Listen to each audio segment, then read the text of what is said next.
Getting it real with RealChunWai on the hottest topics, frank, engaging and candid. Don't forget to like, share and subscribe. In many countries, it is perfectly normal for Muslims to visit places of worship of other faiths and vice versa for non-Muslims. But it is a controversy in Malaysia. Why is it so? Joining us to tell us more is entrepreneur and author Anas Zubedy.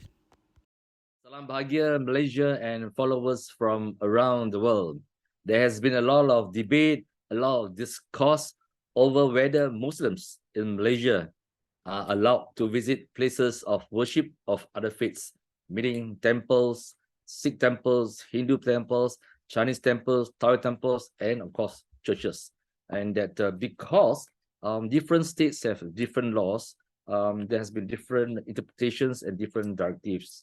And so far, we have the Sultan of Johor and Sultan of Selangor who have said that it is perfectly all right for Muslims to visit these places of worship as long as they do not take part in the prayers, in the rituals, or any practices. So that has been stated quite clearly. And the Minister of Religious Affairs have also said that he will leave it to the various states to come up with their own definitions at guidelines. But here, my good friend, entrepreneur, author, Anas Zubedy, we will discuss why has this taken place. Because in many countries, like for example, if you go to Indonesia, especially Bali, it's perfectly normal for Muslims, the predominant Muslim population, to actually observe and visit these places of interest in Bali, which is Hindu-based. And in Palestine, Palestinian leaders, they attend Christmas services. And of course, they do not take part, but they stand up and pay their respect to the service. So that happens quite regularly in other places. But in Malaysia, this seems to be pretty controversy and even sensitive when we talk about this issue. So Anas Zubedy, both of us are very lucky because both of us are Penangites. We come from Penang. We have grown up in a place where there are temples, there are churches, there are suraus, there are mosques practically every corner of the state. And most of the time, they are situated side by side, especially in Jalan Masjid Kapitan Keling, which was formerly known as Pitt Street. Most of us would have gone to a mosque, gone to stop by a temple to look at the opera, look at the puppet shows, and watch Kavadi and this tribalism, perfectly normal. Okay, but suddenly, over these past few years, it has generated a lot of controversy, and because of certain political events in this country, the political has risen up over something that we find very hard to expect or imagine. So, Saudara Anas, perhaps you can share your views and shed some light as to why this is happening. Thank you, Chunwai. Salam Jatra, peace to you. Salam. Yeah. You know, Chunwai, of course, we try to avoid playing God. So I would say some guesstimates. Yeah. I feel that this sensitivity could be self-induced. That's number one. You know, there are some among us who self-induce and want it to be sensitive. Number two, it could be the lack of understanding of Islam, the Quran, history, you know, Islamic, what you call tradition. And of course, insecurity also, Chunwai. But perhaps, you know, also political soundbites. You know, and you say correctly, you know, Chunwai, we grew up in Penang and we are so familiar with this. Anywhere around the world where people from different faith comes together, you're definitely going to have what you call places of worship not far from each other. And you know, one of the weird thing about what's happening in Malaysia, every time when somebody talks about Islam, they hardly quote the Quran. I think it's good if they start. Let me just say how you and I agree this. That how we are lucky. We are lucky that that we grew up in Penang, where we can actually experience all this. Now, Quran 548, chapter 5. When I say 548 Quran, that means chapter 5, verse 48. Actually said that the Quran was sent to confirm all the previous scriptures. That's number one in that verse also stated that, you know, that if Allah so will, he said, he would have made all of us one, single person, single people. But he actually created this diversity for us. and we need to just strive and race to be as good as possible. Now, in other words, these differences in religion, in races and all that, actually is planned by God. No. So we need to actually. I hope Muslim will go back to the Quran. Number two is I like one of my favorite verses, Quran chapter 30 verse 22. Yeah, I will read it out for you. And among his wonders in the creation of the heavens and the earth, and the diversity of your tongues and colors. I mean, it is his sign, his creation, and this is for messages of people with understanding or knowledge. So this is amazing because it is supposed to be what God wants, and now we see some Muslims, not all, some Muslims are contesting it. For me, it's kind of weird. It's kind of completely out of whack. So what you said just now is totally right. We are lucky in Malaysia. We are lucky. Penang's super lucky. You know what I mean?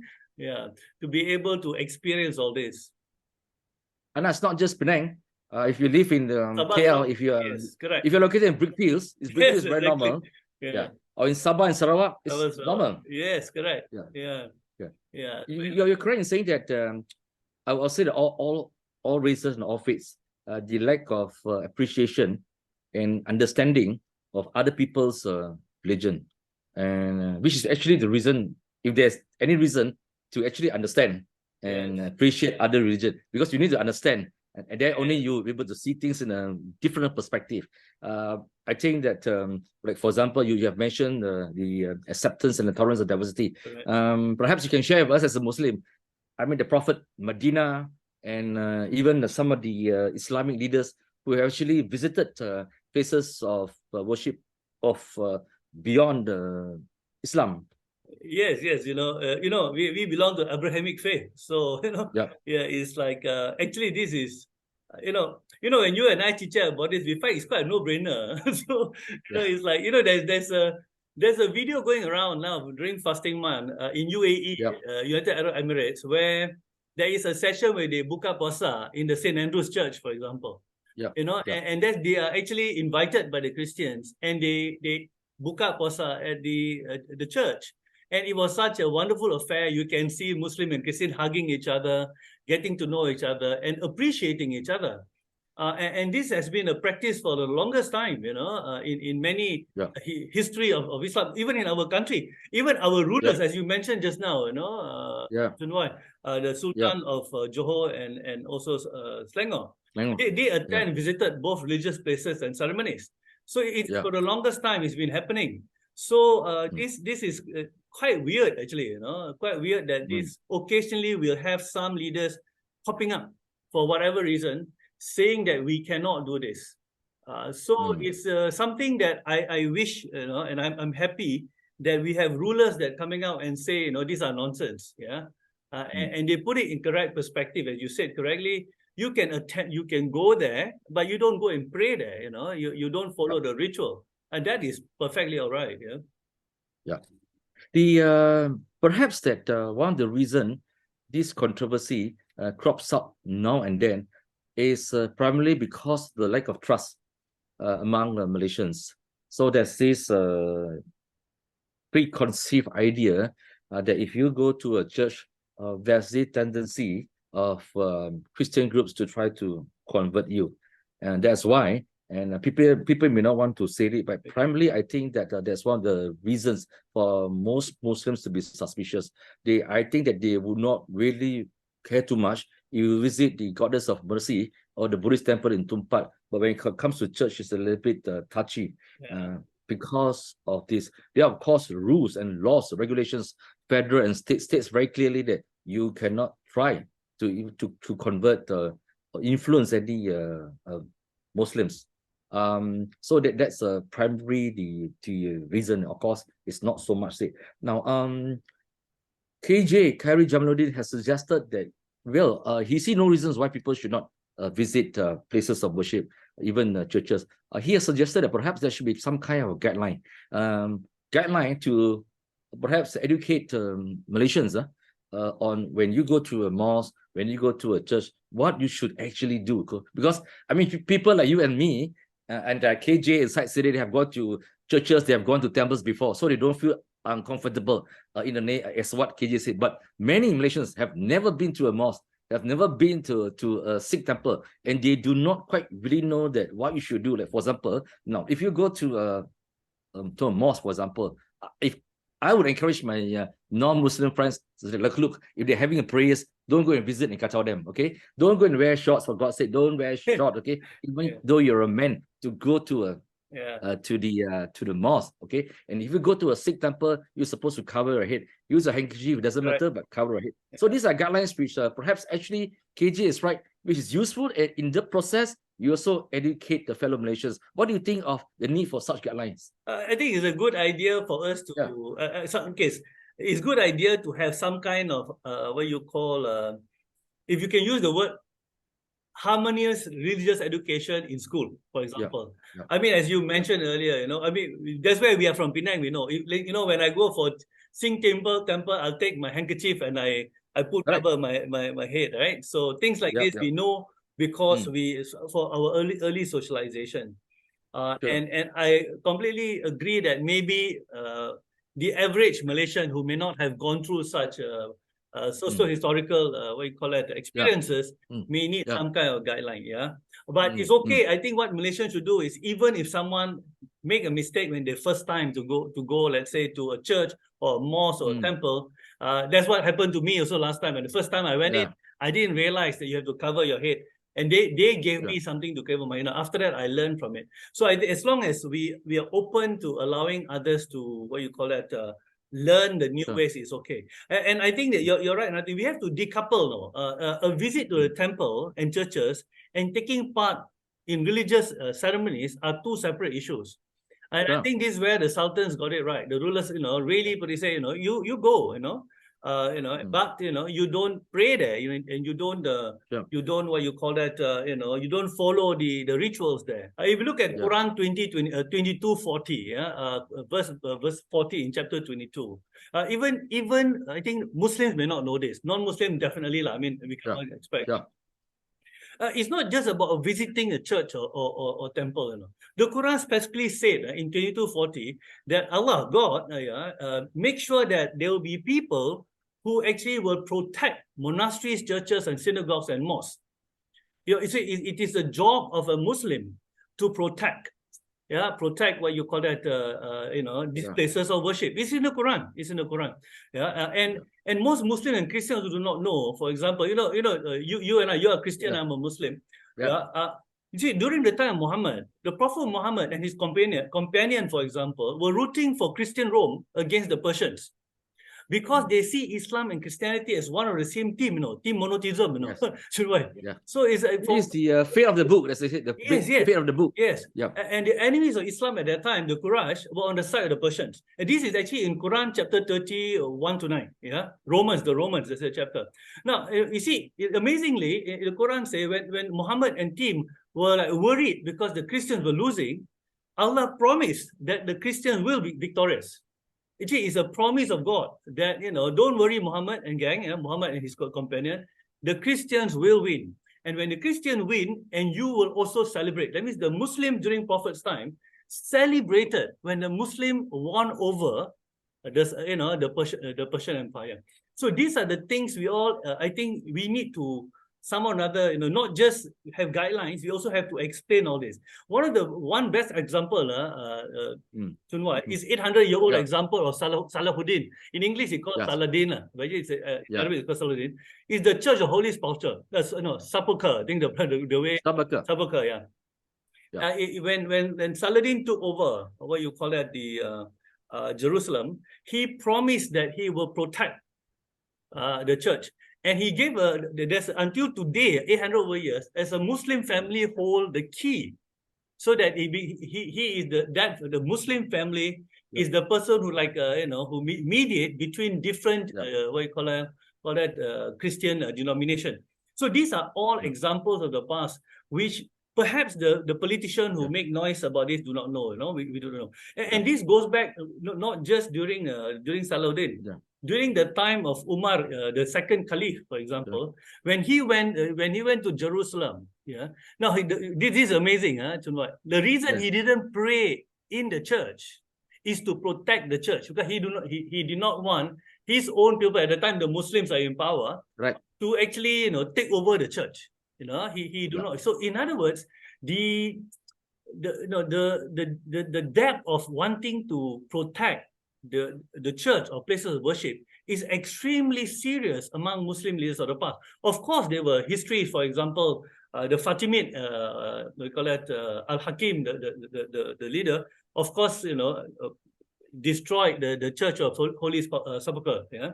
But then later you notice that Salahuddin actually returned back what Umar the second Caliph did. So all these actually amazing things we have to actually bring it up, not just the what we need to do, all those things in church. And our Malaysian example is special. Actually, our Malaysian royalties have been only allocating land and space for places of worship, from the very early time, And in fact, the ancestors of the Sultan of Johor, they donated land, they donated money for churches to be built. They even gave money away, and it's actually quite very well documented. Correct. Documented. Correct. And in fact, what Anas has shared with us, you don't need to read a lot of Islamic religious book to find out to verify what he has said, because it's actually, again, very well documented, and you can find it online. Again, a lot of this misconception and stereotype thinking. Now, just like some people would just brush aside and say, orang Yahudi, Jews, they're all the same. And some Christians, they actually even think that, well, they're the same, but they are not. I think if you read the modern history, you find that right now, the secular Jews, the liberal Jews, the left-wing Jews, they are protesting very greatly against the Netanyahu's right-wing government, because they feel that you have overdone it. You have gone too far to create a kind of right-wing elements, anger, dividing Israelis against the Arabs, and politicians being politicians, they're almost similar around the world. Okay, it's just to preserve their power and using race and religion, not just in Malaysia but also in other countries. Now, coming back to Malaysia, Anas. Now, you and I have been involved in interfaith promotions, interfaith initiatives. Okay, some people may not like the word interfaith. They felt that, well, if you use interfaith, people may think that they're all the same. Okay, moderation. Sometimes people say, "Oh, we are all moderates." Okay, there's no such thing as a moderate. So people would quarrel over terms. Okay, rather than the substance and the actual work being done. Now, you have been involved in my interfaith harmony walk. Okay, harmony. I think use harmony better. we have done it before. And people before us, Chandra Musafa has done it before. Symposium conferences have been held. Right. The aim is essentially to be peaceful and to coexist and to understand each other. Whatever name you call it, it doesn't really matter. But the intention is good and pure. Now, when I did my my program, I roped in the Ministry of National Unity. I roped in the government. And I actually even invited the Sultan of Selangor to join in. Okay, now when we talk about Zom Ziarah, which came under the Ministry of Youth and Sports, on hindsight, do you think that perhaps that the minister should have perhaps incorporated the Ministry of National Unity, and perhaps even get in the religious affairs to be agama, in, so that everybody's on the same page, Yes, and there's a buy-in from everybody, so everybody understand and say, okay, I know what you're doing. Perhaps this is what you should do. Perhaps this is not you should do, because some Malaysians are not quite ready for it. Okay, do you think that perhaps buying in everybody and getting everybody to be involved will be a better way to get this program going? Definitely. I really like what Hannah Yeoh is doing. Perhaps she would have taken a few steps first, as you said correctly. In Malaysia, I feel before you want to make some big time ruling or whatever about Islam, please refer back to Yang di-Pertuan Agong and the brother rulers, because they are the one in charge, whether we like it or not. Politicians should not just say what they want to say for their political purpose or whatever. I think you have to refer back to the Sultan. Let's follow the constitution, and of course Yang di-Pertuan Agong.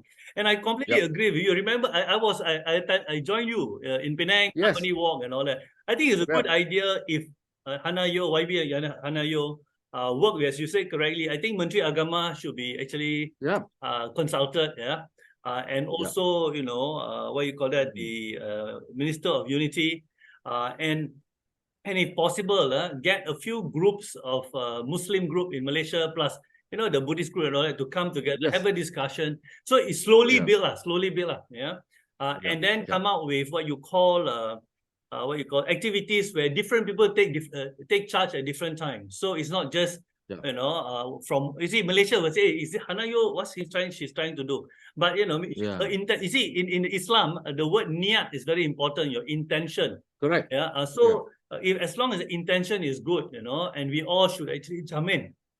I completely agree. I hope she will take, you know, a few steps backward and then, you know, work again on this. I think you and I, we are very pro. Let's say they don't like to call it interfaith program. Let's call it harmony program, as we call it. You call it before, you know. And you correctly, you know, it's like, it's not that when we have this interfaith dialogue, we are trying to say all religion are the same. That will be completely nonsensical. Even within Islam, within Christianity, within Hinduism, even Buddhism, there are this, you know, there are things which is not similar. So we are not trying to, you know, equalize religion and all that. And I think we should allow every religion to say, you know, if let's say I'm a Muslim, of course I think Islam is the best. If you are Christian, of course you think Christian is the best. That is so, what you call that, so basic lah, you know, so basic. I hope. Again here, I think that we are, again here we're just trying to make everybody understand there's always goodness and common grounds and commonalities among all religion. We're not talking about, oh, your religion is more superior or you're better than mine, but basically all religion are really good, okay? And the fundamental issues is here.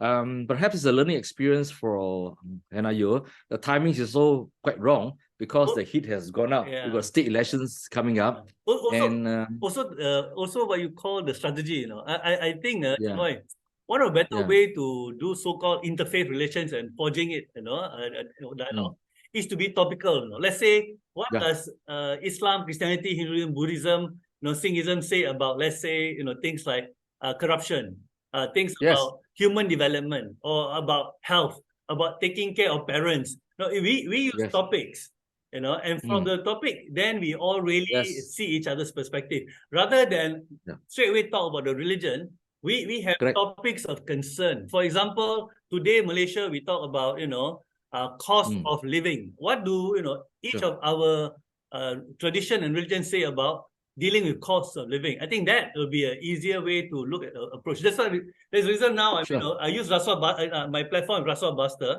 But Rasuah, you know, going against Rasuah unite people.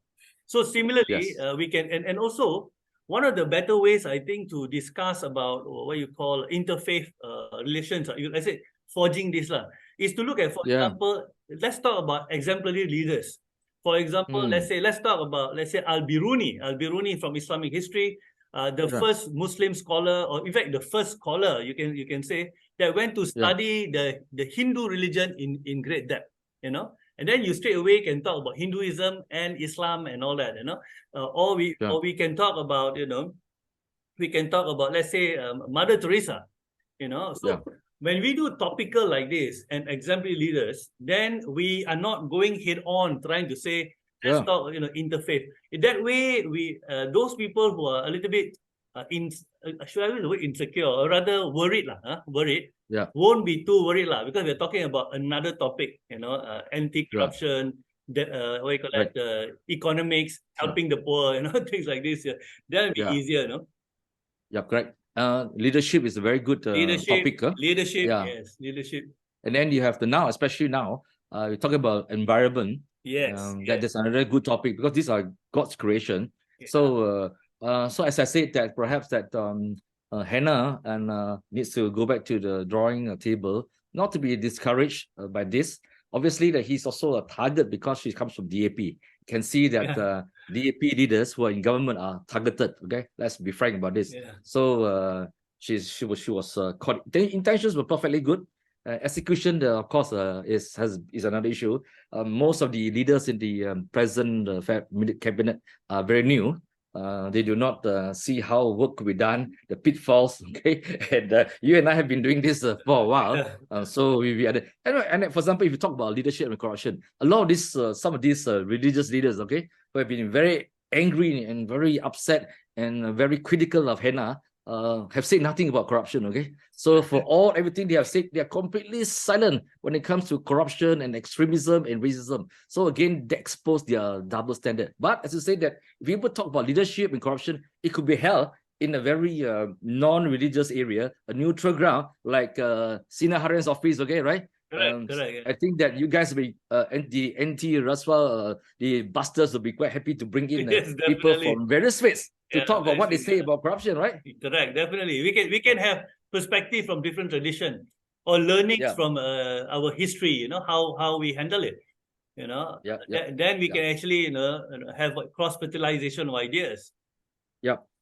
So people from different background, including the students, they could actually be in Sina Harian to sit down, listen to the different interpretation and what the different holy books say about against corruption. Coming back to politics, okay, we cannot run away in this country. Do you think that the Prime Minister, Sri Anwar Ibrahim, or PMX as he is now known, these issues have cropped up because he's the first Prime Minister from a multiracial party, and he is there because of a strong backing from the DAP, which is always seen as a Chinese dominant party, and of course the short majority that he has. So he's in a unity government, which means that he needs the support of other parties.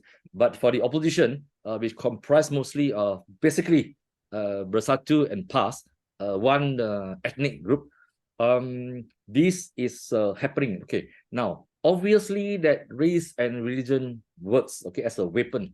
We thought that in 2023, most of Malaysia has become urban. Online is accessible. Alternative views, different views easily could be judged, could be taken into consideration to observe. Why is it that race and religion still sells in Malaysia? This topic, Chunwai, can have another whole 1 hour to chat about. Okay, just a few days. I think let me give a few quick ones. Now, first talk about race and religion. Now, race and religion as a political weapon is a very powerful. They are powerful weapons because race and religion basically comes from emotion, and emotion are non-rational. So it's non-rational. You cannot use logic to explain emotions. And emotions can represent so many what you call spectrum of feelings. It could be anger, joy, guilt, what you call that, can be also, fear, hope. So obviously, we can, when politicians want to have a quick way to get support, emotion should be your first on the list.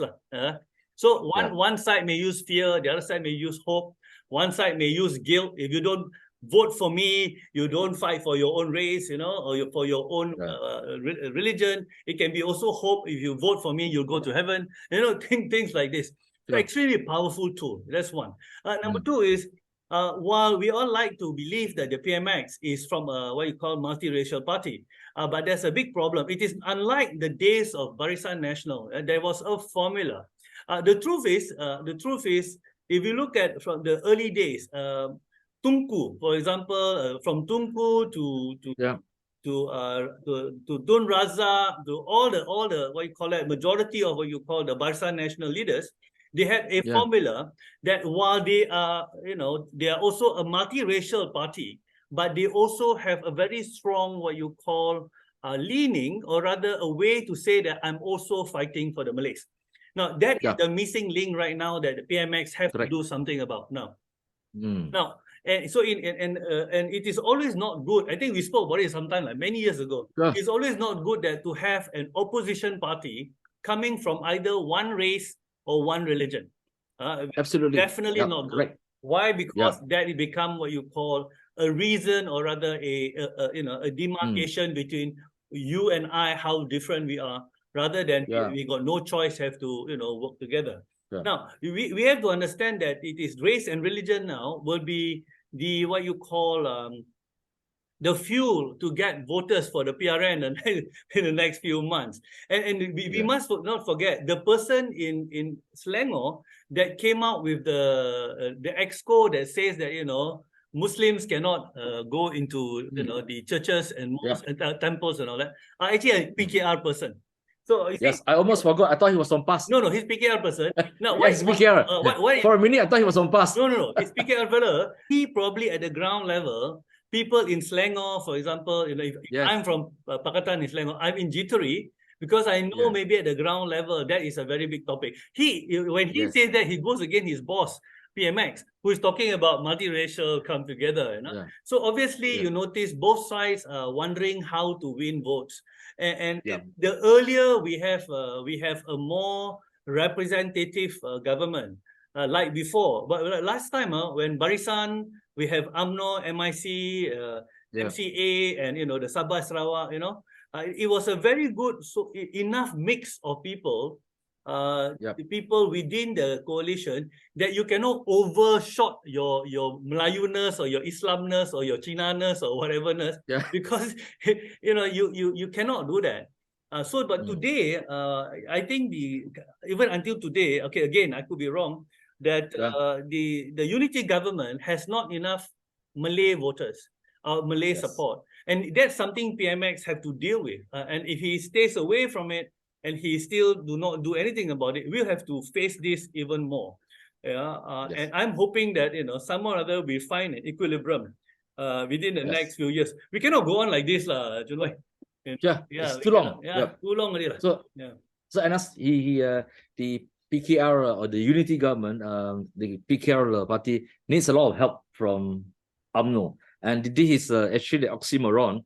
Because they were clashing in the last election, and now they're depending on UMNO to deliver the Malay votes. Okay, PKR as much as PKR and the Prime Minister, as much as he disliked talking about it, the reality is he has not break into the Malay ground, and the Malay ground is absolutely crucial because the Malay ground is growing larger and larger. Well, the Chinese and Indian numbers are declining. That is a fact. So if you cannot get the Malay votes, you will be really in trouble. But of course, that it will also be strategically wrong, if you ask me, if he wants to compete with PAS on the same issues, right? So it's not going to be of help to Malaysia. Now, one final note, one last question, okay, before we wrap it up, will be this.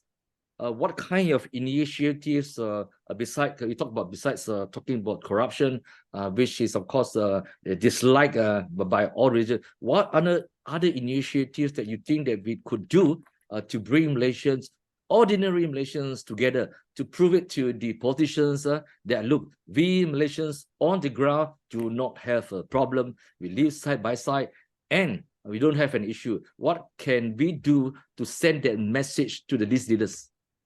I think the best message we can show them is that, you know, number one, we have to be very clear, and we tell that we want politicians that cakap serupa bikin, you know, and I think that's a very important thing. And I feel that Malaysians have been beaten many times. These are ordinary Malaysians like us. We've been beaten, you know, because every time we expect something, and then we get something else. Someone says something and behave another way, you know, and that sooner or later, what will happen is make us less and less believe in the politicians and believe in the system. I think the best way for us to tell our leaders that we actually want to live in harmoniously with each other is that the leaders must make sure that they clean up themselves first. You know, stop pointing fingers and clean up your own party, clean up your own team, clean up your own, your own community. And when you do that, then we begin to trust you more and more. Currently, there's an extreme lack of trust. And I can't wait for the PRN to see what's people at the ground going to think, because 6 states is a huge number of people. It will be representative of Malaysia, besides Sabah and Sarawak that we don't have, but here, Peninsular Malaysia. So I hope that if we can tell we must start voting based on the right person, not based on party. But this one, nobody wants listen. Not many will listen. We've been talking about it for many years. We Rakyat must start voting the right person first, and then you consider the party. And in that way, we put the right people in the what you call it, in the government. Yeah, thank you, Anas. To Malaysians watching this program, this is the holy month of Ramadan. It's the holiest month for Muslims. Yes, it's important. Learn to understand what Ramadan is all about. Why the abstinence? Why are they fasting? Learn all this, and that if you can, together with the Muslims, do break fast with them. Understand this better. That will be a one step to understand other religion. In fact, in this season of Lent, which is an important Christian month, right. Christians are fasting too, or they are not taking liquor like me for this month. Okay, so there are a lot of things that we could learn. Yeah. But Anas, I must tell you that I'm enormously proud that I've been able to host Yes, the every year. Yeah, every year without fail for a long, except long during time. COVID. Except during COVID. For about So 1 I year, look forward to you. I look forward to you and other Muslim friends for the Buka Puasa tomorrow. Yes. And to all Malaysians, especially Muslim friends, Selamat and Ramadan. Thank you. Thank you, brother. Bye-bye.